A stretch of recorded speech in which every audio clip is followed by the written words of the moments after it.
Assalamualaikum warahmatullahi wabarakatuh. Perkenalkan, saya Liviana Indah Pusparini dari kelas MI2A nomor absen 14. Hari ini, saya akan mempresentasikan tentang retrofit error handling. Yang pertama, kita buka project retrofit yang sudah kita buat minggu lalu. Kemudian, kita tambahkan codingan pada kelas service generator. Kita tambahkan codingan ini, public static retrofit, kemudian return retrofit. Gunanya ditambahkan codingan ini adalah supaya dari service generator kita bisa mengambil instance dari retrofit. Kemudian kita membuat 3 kelas. Yang pertama, kelas API error. Ini merupakan kelas di model yang berfungsi sebagai model dari respon server. Di kelas API error ini terdapat 2 objek. Yang pertama, error, dan yang kedua, status code. Objek error di sini berfungsi untuk menghasilkan error. Sedangkan status code untuk menampilkan status dari request yang jika selain 200, maka akan muncul error. Setelah membuat kelas API error, kita membuat kelas error. Nah, di sini, kelas ini maksud saya, berfungsi sebagai model dari endpoint yang sudah kita buat. Ada 4. Yang pertama, email. Yang kedua, password. Kemudian name. Dan confirm password. Setelah membuat kelas error, kita membuat kelas error utils. Setelah itu, apa sih gunanya error utils? Jadi kelas ini tuh gunanya adalah untuk melakukan parsing data. Parsing data ini dilakukan pada sebuah respons. Apakah nanti akan menghasilkan error atau tidak? Setelah itu, kita implementasikan pada UI. Yang pertama, pada main activity.java. Terutama di method login. Kita lakukan pengecekan. Yang pertama, if response body tidak sama dengan 0, maka dia akan terhubung, koneksinya terhubung. Dan akan masuk ke profile activity setelah melakukan login. Setelah loginnya berhasil. Jika tidak, else, kita gunakan parse error di sini. Menggunakan kelas API error yang sudah kita gunakan, kemudian kita menambahkan atribut error, dan atribut ini berfungsi untuk menampilkan error di email atau password jika email dan password tersebut tidak diisikan atau kosong. Setelah itu, pada kelas register activity, kita juga melakukan hal yang sama. Kita cek dulu, respon bodinya tidak sama dengan 0 atau tidak. Jika tidak sama dengan 0, artinya ada isinya, maka register berhasil. Dan bisa melakukan login ke halaman login. Dari sini, dari intent, register, kemudian pindah ke kelas activity tadi yang merupakan halaman login. Kemudian kita cek juga menggunakan parse error di sini. Jika input name-nya kosong, emailnya kosong, maka akan tampil error. Nah, jika password dan password confirmation-nya kosong, juga akan tampil error.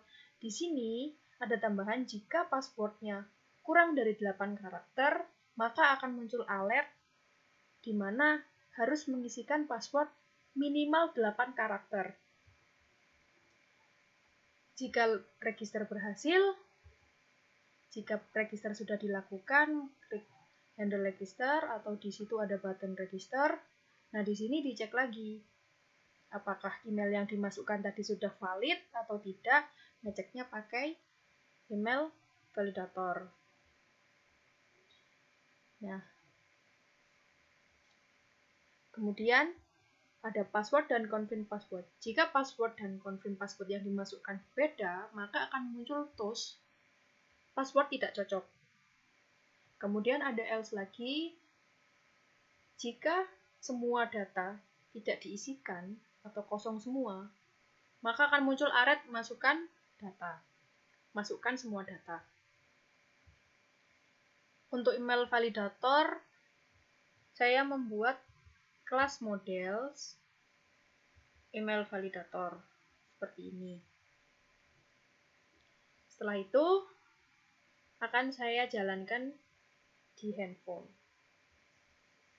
seperti ini.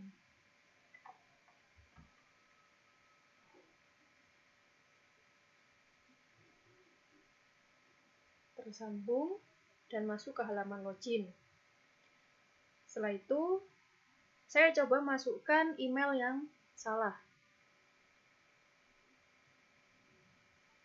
Passwordnya juga salah. Kita klik button login, maka akan muncul this credential doesn't match. Nah, itu maksudnya dia tidak sesuai. Maka kita coba hapus passwordnya, lalu kita klik login. Maka muncul alert the password field is required, yang artinya password harus diisi. Jika kita hapus emailnya, passwordnya kita isikan sembarang, kita klik login, sama, email harus diisi. Maka kita harus melakukan register terlebih dahulu. Kita masukkan nama. Email, coba kita masukkan Liviana Indah saja. Password 12345.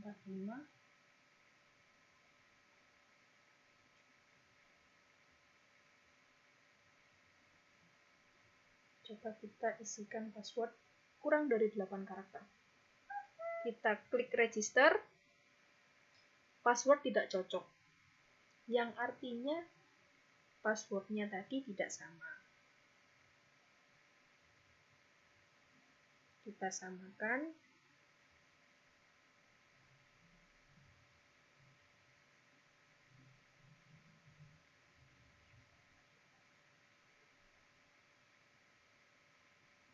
Masukkan email yang valid.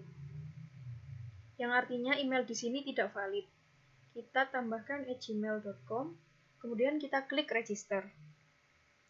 The password must be at least 8 characters, yang artinya passwordnya masih kurang dari 8 karakter. Kita tambahkan angka 8 sehingga menjadi 8 karakter. Kemudian kita klik button register dan register berhasil. Kita klik kembali ke halaman login. Kita lakukan login menggunakan email dan password yang sudah kita registrasikan tadi.